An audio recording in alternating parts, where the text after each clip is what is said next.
दोस्तों नमस्कार, मैं हूं पवन त्यागी। कॉकरोच पार्टी का प्रमुख अभिजीत दिपके कपिल सिब्बल से मिले हैं। कपिल सिब्बल जो कि सुप्रीम कोर्ट के जाने माने वकील हैं, राज्यसभा के वो समाजवादी पार्टी से सांसद थे। अब ये जो सांसद हैं, इनसे आखिरकार क्या सांसद के नाते मिले या फिर एक वकील के नाते? तो मेरे पास जो सूत्रों के हवाले से जानकारी आई है वो ये कि अभिजीत दिपके कपिल सिब्बल के पास जो मिले हैं, उसका एक कारण यह है कि जो दिल्ली में कॉकरोचों ने आतंक मचाया था, जो दंगा हुआ 20 तारीख को, उसमें अभी भी बहुत सारे कॉकरोच ऐसे हैं जो दिल्ली पुलिस की गिरफ्त में हैं। हालांकि ऑफ द रिकॉर्ड ये बातें कही जा रही हैं, पुलिस के सूत्र कह रहे हैं कि उन्होंने 15-16 लोग गिरफ्तार किए थे जिनमें कोई भी छात्र नहीं है और हमने किसी भी छात्र को गिरफ्तार नहीं किया, केवल पूछताछ के लिए कुछ को थाने लाए थे जिसको पूछताछ के बाद छोड़ दिया। तो फिर गिरफ्तार कौन है? गिरफ्तार किए गए हैं वो लोग जो 20 तारीख में संसद मार्च के नाम पर इन कॉकरोचों का मुखटा लगाकर पुलिस पर हमला कर रहे थे, कानून का उल्लंघन कर रहे थे। उन लोगों पर एक्शन लिया गया है जिन्होंने पुलिस को बुरी तरह घायल किया है और तोड़फोड़ की है, सरकारी संपत्ति को नुकसान पहुंचाया है, पुलिस की गाड़ियों को तोड़ा है। ऐसे लोगों को आपको हमने पहले भी बताया था कि फेस रिकॉग्नाइज मशीन के द्वारा, यानी सीसीटीवी फुटेज के अलावा टेक्नोलॉजी का इस्तेमाल किया गया और उनके पते निकाले गए, क्योंकि आधार कार्ड से सबके फेस अटैच हैं और उनकी पूरी डिटेल निकालने के बाद उनकी गिरफ्तारियां हुई हैं। अमित शाह का एक्शन, इस पर मैंने एक वीडियो अलग से की थी। और वो जो कॉकरोच हैं, जो ये गिरफ्तार गुंडे हुए हैं, उनके खिलाफ एनएसए में कार्रवाई होगी, ये पहले ही हम बता चुके हैं। एनएसए का मतलब है 1 साल बगैर जमानत, कोई जमानत नहीं होगी, जेल की सलाखों के पीछे रहेंगे, हिस्ट्री सीट संभाल उनकी खोली जाएगी।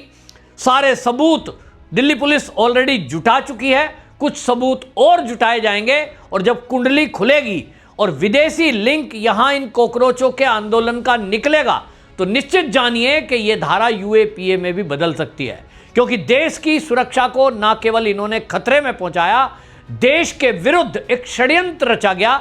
यह षड्यंत्र तख्ता पलट का था और तख्ता पलट किसी भी सरकार का, किसी भी देश में यदि कोई भी व्यक्ति इस षड्यंत्र का हिस्सा बनता है तो इसको राष्ट्रद्रोह कहते हैं।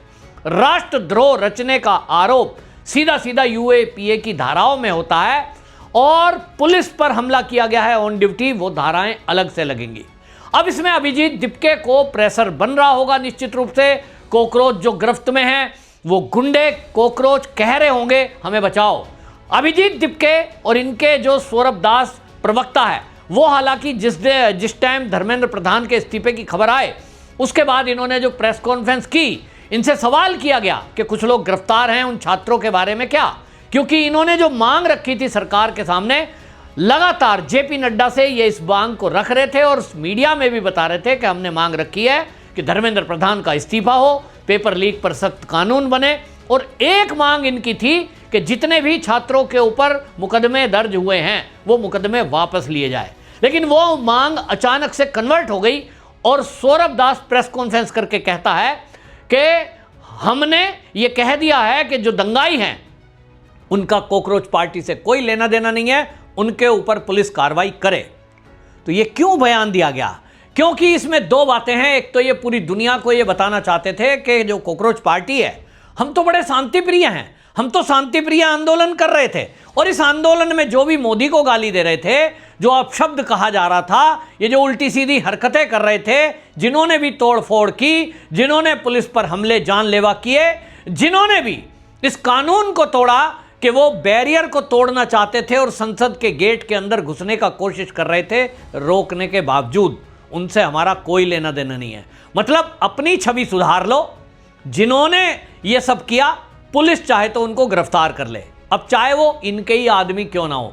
अब इसी में एक खेल हो गया। अरविंद केजरीवाल तत्काल 21 तारीख को मंदिर मार्ग दिल्ली का जो थाना है नई दिल्ली क्षेत्र का और संसद मार्ग थाना, दोनों थानों में गए थे। क्यों गए थे? ये तो कह रहे थे बीजेपी के लोग हैं, तो फिर ये थाने में छुड़ाने किसको गए? अगर दंगा करने वाले बीजेपी के लोग थे तो इनको छुड़ाने का दर्द क्यों? निश्चित रूप से इन्हीं के आदमी हैं, इन्होंने ही प्रोटेस्ट में इस तरह के लोग भेजे। और अब तो खुलासा हो रहा है कि कांग्रेस के लोग भी, वामपंथी छात्र संगठन के लोग भी, और इसी में पीएफआई से जुड़ा हुआ जो छात्र संगठन है उनके लोग भी, ये सारे आंदोलन में थे। और अब जब पुलिस एक्शन कर रही है, पूरे देश से उनको खोज खोज कर लाया जा रहा है, तो अब वो वीडियो बना रहे हैं कि साहब मेरे घर पुलिस आ गई, मेरे खिलाफ एक्शन हो गया। और तो इनको लग रहा है कि जो भी यहां बवाल हुआ उसके लिए जिम्मेदार कौन है, क्योंकि ये पूरा जो आंदोलन चला जंतर मंतर पर, ये अवैध था। पुलिस ने डे फर्स्ट से ये कहा कि ये जो आंदोलन है, आपको 1 दिन की परमिशन दी गई थी, एयरपोर्ट पर वो परमिशन दे दी थी, लेकिन 5 बजे तक वो परमिशन 1 दिन की थी। 5 बजे के बाद जो भी इस जंतर मंतर पर रुका, पुलिस ने 50 बार अनाउंस किया। वहां एसीपी डीसीपी मौजूद थे और वो अनाउंस करके रिकॉर्डिंग भी कर रहे थे ताकि सबूत बन जाए। कल को कोर्ट में केस जाए तो हम बताएंगे कि हमने तो बोला था 5 बजे के बाद जंतर मंतर पर रुकना अलाउ नहीं है, सुप्रीम कोर्ट की गाइडलाइन है, ये अवैध है और इस स्थान को खाली कर दीजिए। मैं उस जगह मौके पर मौजूद था।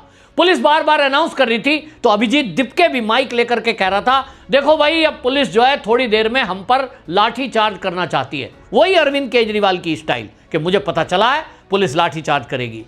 कहीं ना कहीं पुलिस में इनके आदमी थे जो इनको सूचना दे रहे थे और ये कह रहे थे लाठी चार्ज होगा, लेकिन पुलिस ने अचानक लाठी चार्ज का प्रोग्राम कैंसिल किया। क्यों किया, ये चीजें अब दूर तक जाएंगी, बाद में पता लगेंगी। लेकिन मैं फिलहाल इस बात को कह रहा हूं कि अभिजीत दिपके ने जो भी आंदोलन ये जितने दिन किया, ये अवैध था, सुप्रीम कोर्ट के आदेशों का उल्लंघन है। और इसमें जितना बवाल हुआ दिल्ली के अंदर, उसका जिम्मेदार यदि कोई है, वो है अभिजीत दिपके, इनकी पार्टी के लोग, और मंच पे आए वो लोग जिन्होंने उकसाया है। तो अभिजीत दिपके जानता है कि खिलाफ केस इसके भी होगा, फंसेगा ये भी अगला सर्जिल इमाम होगा। ये भी अगला, जिस तरह से हमने देखा है कि इस मामले में उमर खालिद जेल के अंदर बंद है दिल्ली दंगे में, इसके खिलाफ भी उन्हीं धाराओं में केस होगा, तो सालों साल जेल में सड़ेगा। और ये चिंता इसको सता रही है। तो इसको लगा कि कपिल सिब्बल एक ऐसा वकील है जो सुप्रीम कोर्ट में जब पहुंचते हैं और किसी का भी केस हाथ में ले लेते हैं तो शायद बचा पाएं। 2 नाम ऐसे हैं, अभिषेक मनु सिंघवी और कपिल सिब्बल, जिनके बारे में कहा जाता है कि सुप्रीम कोर्ट उन्हीं के इशारे पर चलता है। मैं इस बात से सहमत नहीं हूं, क्योंकि पिछले काफी लंबे अरसे से देखने को मिल रहा है कि ये दोनों वकील, चाहे कपिल सिब्बल हो चाहे अभिषेक मनु सिंघवी, पिछले काफी दिनों से देखने में आ रहा है कि ये दोनों लोग, ये तो अरविंद केजरीवाल, मनीष सिसोदिया, इन दोनों का केस भी लड़ रहे थे, लेकिन जेल जाने से नहीं बचा पाए।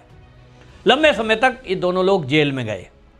तो अभिजीत दिपके इस उम्मीद से कि कपिल सिब्बल उनको जेल जाने से बचा लेंगे, एक तो इस कारण से गए हैं।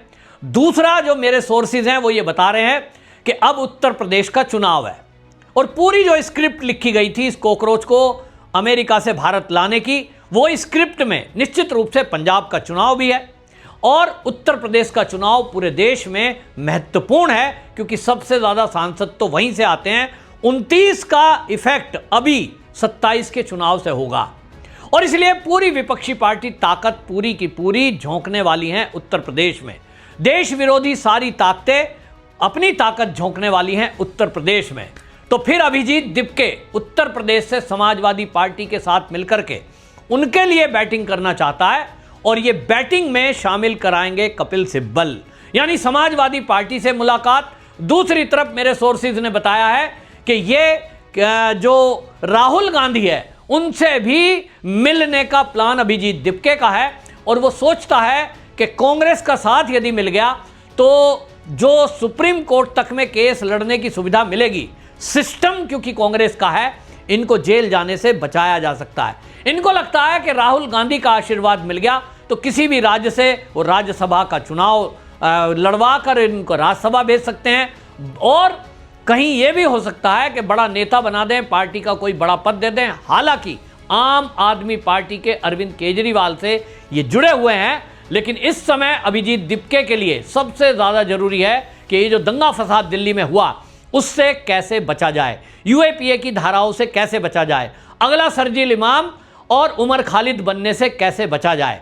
तो उनको लग रहा है कि आम आदमी पार्टी के साथ मिलने से क्या फ़ायदा, एक्सपोज तो हो ही गए, पंजाब चुनाव में अगर कांग्रेस के साथ मिल गए तो चांस ज्यादा है, क्योंकि माहौल इस समय केजरीवाल के विरुद्ध में है। तो एक तरफ उत्तर प्रदेश का चुनाव, समाजवादी पार्टी के साथ उनकी मदद करने का प्लान, दूसरी तरफ पंजाब में और कांग्रेस के साथ मिलकर उसके लिए बैटिंग करना, यानी इंडी गठबंधन के साथ मिलकर के अभिजीत दिपके एक लंबी लड़ाई के लिए अपने को प्रोजेक्ट करना चाहता है युवा चेहरा के रूप में।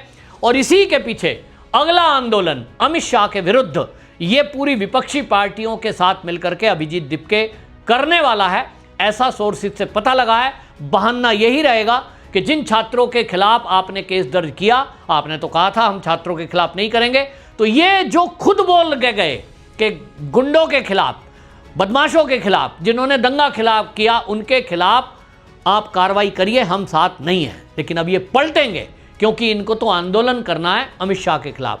जो भी FCRA का कानून है अमित शाह उसको पेश करेंगे, और असली मुद्दा धर्मेंद्र प्रधान नहीं, FCRA का वो सख्त कानून है जो इस देश में लोगों को धर्मांतरण रोकने से, आज़ादी जो इनको थी उस पर रोक लगाता है, और पैसे का दुरुपयोग जिस तरह से आंदोलनों में होता है NGO का, उस पर रोक लगेगी। और इसीलिए इनको लगता है कि फंड देने वाली जो गाय हैं, जो इनके NGO हैं, अगर FCRA बिल पास हो जाता है तो निश्चित रूप से फिर अगले धरने प्रदर्शन ये नहीं कर पाएंगे। और इसीलिए अमित शाह अगला टारगेट इस अभिजीत दिपके और विपक्षी पार्टी का है, और इसीलिए ये मुलाकात हुई है। देखना होगा अब इस आंदोलन का अगला कदम, क्या अभिजीत दिपके, राहुल गांधी और अखिलेश यादव इसके साथ मिलकर के इस देश में अमित शाह को इस्तीफा दिला पाएंगे?